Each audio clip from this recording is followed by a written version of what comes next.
बाप और बेटा रूहुल कुद्दुस के नाम पर आमीन। जिंदा खुदावंद का जिंदा कलाम। हिजकिय्याह नबी की किताब उसका 37 बाप।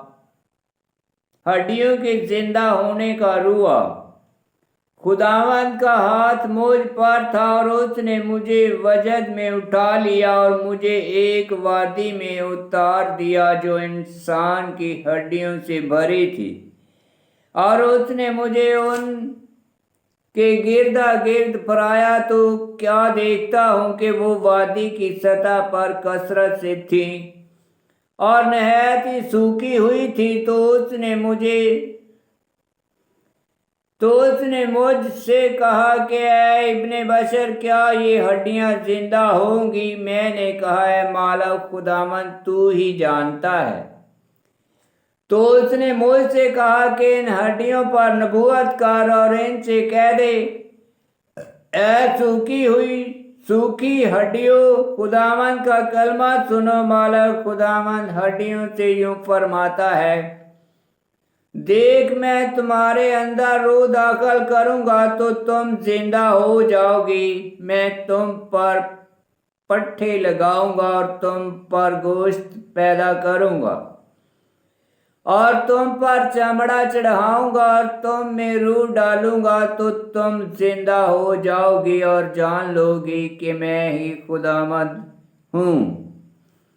और मैंने जिस तरह हुक्म पाया उसी तरह नबूवत की। और जब मैं नबूवत कर रहा था तो एक शोर हुआ, और क्या देखता हूँ कि जलजला आया और हड्डियां एक दूसरे से मिल गई, हर एक हड्डी अपने बराबर की हड्डी से।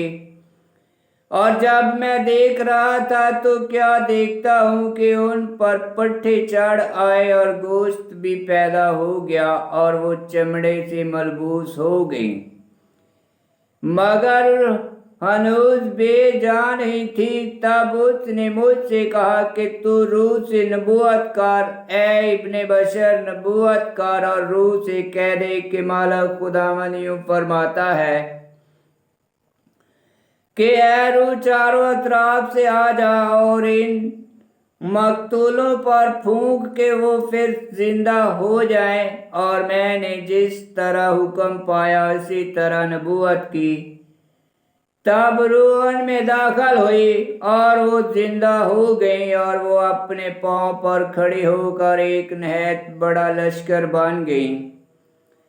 तब उसने मुझसे कहा कि ऐ इब्ने बशर, ये सब हड्डियां इसराइल का घराना है। देख, वो कहते हैं कि हमारी हड्डियां सूख गई हैं और हमारी उम्मीद जाती रही है, हम तो काट डाले गए हैं। इसलिए तू नबूवत कर और उनसे कह दे, मालिक खुदावंद यूं फरमाता है, देख, मैं तुम्हारी कब्रें खोल दूंगा और तुम्हारी कब्रों में से तुम्हें बाहर निकालूंगा, ऐ मेरी उम्मत, और तुम्हें इस्राएल की सरजमीन में लाऊंगा। और तुम जान लोगे कि मैं ही खुदावंद हूँ, जिस वक्त मैं तुम्हारी कब्रें खोलूंगा और तुम्हारी कब्रों में से तुम्हें बाहर निकालूंगा, ऐ मेरी उम्मत, और मैं अपने रूह तुम में डालूंगा और तुम जिंदा हो जाओगे, और मैं तुम्हें तुम्हारी सरजमीन में बसाऊंगा। तब तुम जान लोगे कि मैं खुदावंद ने ये कहा है और अमल में लाया हूँ। खुदावंद का फरमान यूं ही है।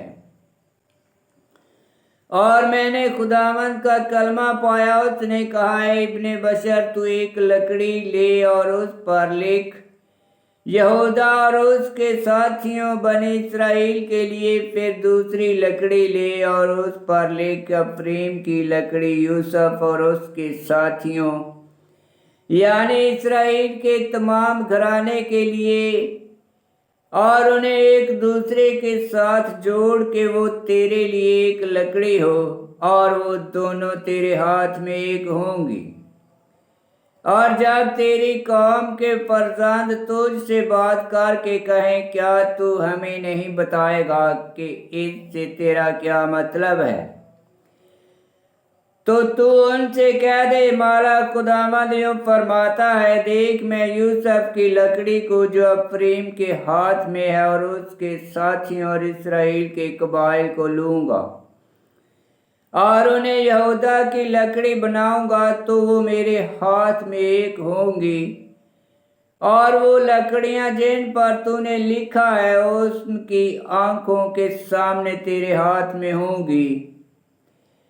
और तू उनसे कह दे, माला खुदावंद यूं फरमाता है, देख मैं बनी इस्राएल को उन कौमों के दरमियान से जिनमें वो गए हैं ले लूंगा और हर एक तरफ से उन्हें उखाड़ इकट्ठा करूंगा और उनकी सरजमीन में उन्हें लाऊंगा और मैं उन्हें उस सरजमीन में इस्राएल के पहाड़ों पर एक ही कौम बनाऊंगा और एक ही बादशाह उन सब का बादशाह होगा।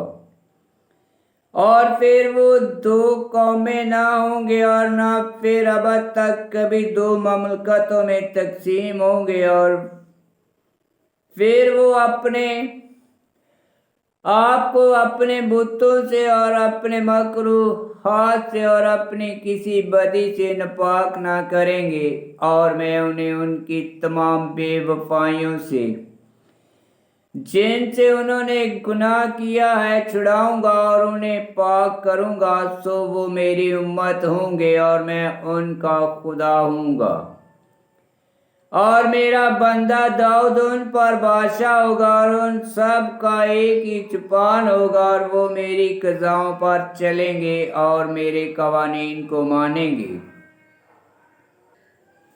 और उन पर अमल करेंगे और वो उस सरजमीन में बसेंगे जो मैंने अपने बंदे यकूब को अता की थी और जिसमें तुम्हारे बाप दादा बसते थे। तो वो और उनकी औलाद की औलाद उसमें हमेशा के लिए बसेंगे और मेरा बंदा दाऊद अब तक उनका रईस होगा और मैं उनके साथ सलामती का अहद बांधूंगा। वो उनके साथ अबदी अहद होगा और मैं उन्हें कायम करूंगा और बढ़ाऊंगा और उनके दरमियान अपना मुकद्दस अब तक रखूंगा और मेरा मस्कन उनके साथ होगा और मैं उनका खुदा हूँगा और वो मेरी उम्मत होंगे। और जब मेरा मुकद्दस हमेशा के लिए उनके दरमियान होगा तो कौमें जान लेंगी कि मैं खुदावंद ही इस्राएल को मुकद्दस करता हूँ। आमीन। खुदावंद का पाक कलाम का पढ़ा और सुना जाना बायस बरकत हो। खुदावंद तेरा शुक्र हो। आमीन। हिजकील नबी की किताब उसका 37 बाब की 3 आयत में लिखा है, और नहायत ही सूखी हुई थी तो उसने मुझसे कहा कि ऐ इब्ने बशर क्या ये हड्डियां जिंदा होंगी? मैंने कहा, ऐ माला खुदावंद तू ही जानता है। 37 बाब की 3 आयत पहला कुरिन्थियों उसका 15 बाब 35 आयत में लिखा है और 37 बाब की 9 और 10 आयत में लिखा है, तब उसने मुझसे कहा कि तू रूह से नबूवत कर, है इब्ने बशर नबूवत कर और रूह से कह दे कि माला खुदावंद यूं फरमाता है कि ऐ रूह चारों अतराफ से आ जा और इन मकतूलों पर फूंक के वो फिर जिंदा हो जाएं। आयत 10, और मैंने जिस तरह हुक्म पाया उसी तरह नबूवत की, तब रूह उनमें दाखिल हुई और वो जिंदा हो गई और वो एक अपने पांव पर खड़ी होकर एक नहायत बड़ा लश्कर बन गई। 37 बाब की 9 आयत मुकाशफा की किताब उसका 7 बाब पहली आयत और 37 बाब की 10 आयत मुकाशफा की किताब उसका 11 बाब 11 आयत में लिखा है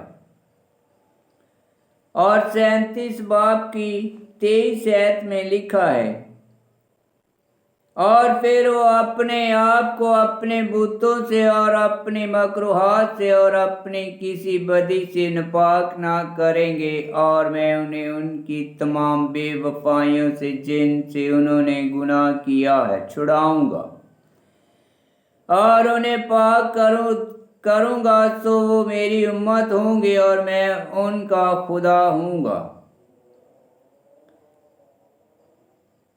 37 باب کی 23 آیت، دوسرا کرنتھیوس کا 6 باب 16 آیت، مکاشفہ کی کتاب اس کا 21 باب کی 3 آیت میں لکھا ہے۔ آمین۔